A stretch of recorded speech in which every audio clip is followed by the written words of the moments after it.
Hello, everybody. And I know another video about bookings. And maybe I won't be telling too many different things, but I just had to say a few of the things that I've noticed with some of my referrals that have started to help. So, hopefully, something can help you if you are struggling with bookings, because I know that it is so frustrating. So, first off, I know that you've heard this your bio, picture, and video. Please make sure that you are changing those and making them look as best as they can be. That is your advertising. You are your own business and you are competing with all the other teachers to get noticed and picked. So have that professional photo, good lighting, have fun pictures for your other ones, have your bio. I always recommend saying, your education, say your experience, and say what you can do for the student. And then you can add in some fun personal details.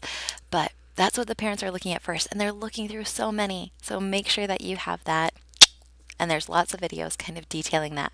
I even have one, I think, about your bio. Also, your video. Remember, parents are watching a ton of these too. Keep it pretty short, but keep it interesting. Try and show your personality so the parent can decide if it will work for their student. So, if you need any help or want reviews on that, I'd be more than happy to look at those too. Next, in your account profile, make sure that you have your school and education written in there too. The parents will want to see what education you have and where you went. So make sure that you filled out all those things that are in there as well. Next, make sure you have certifications. Sometimes there's a glitch and you're not certified for anything.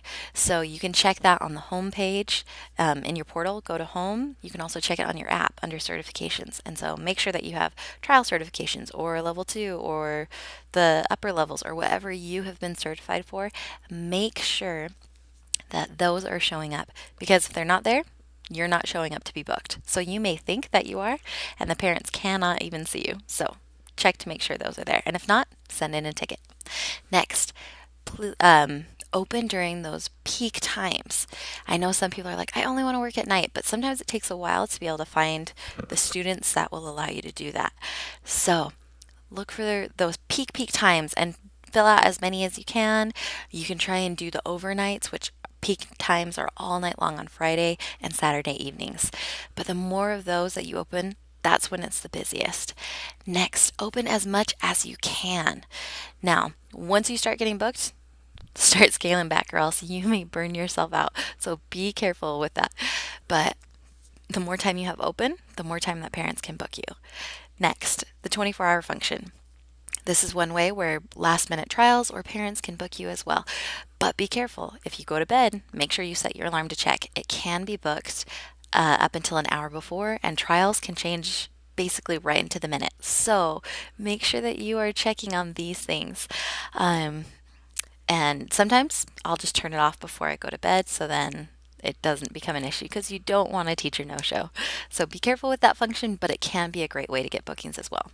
Next, look for the programs that VIP Kit is offering. They just did a great one called the Jumpstart program, and that helped people get certifications, more practice, and they got paid for it. And there was bonus classes with students. So if they bring that back, I recommend that, or if they have other programs in the future. So keep your eye out, and not only for yourself, but for your referrals. Next, some people are offered level one. Level one is a great way because there are so many level one students. So if they do offer that to you, that's another way to get bookings. But you can decide, depending on your certifications, what you would like to do. Next, substituting. I have had a few referrals who this is how they've gotten started. Now, substituting, you got to be careful with burnout as well. So, only open the slots that you feel are available to you that you could do without being burned out. But you can always write a ticket asking about it. Sometimes they're full, so you can check back. Sometimes they invite you to do it, but that is an option that has helped lots of teachers. And lastly, you get assigned tags when you have your mock interview from the mock class mentor. Now, some of these are a little bit more attractive to parents than others, and they actually can search by tag. So you can ask VIP Kid to send you what your tags are. And if there are some that really when you see it, you're like, what? This is not a great one. You can write back to them and try and work on ways to get better tags. And so then parents can search for you. Hopefully, some of these help. If you have any more, please put them below. Please know that none of these are surefire. So, all I can do is share what I've seen has worked and hopefully can work. Good luck with everything. And yes, please make sure that you add what has worked for you so that I can help other teachers as well. And I don't want this to become a big thing about being negative towards VIP Kid because I know it can be frustrating, but hopefully these can help.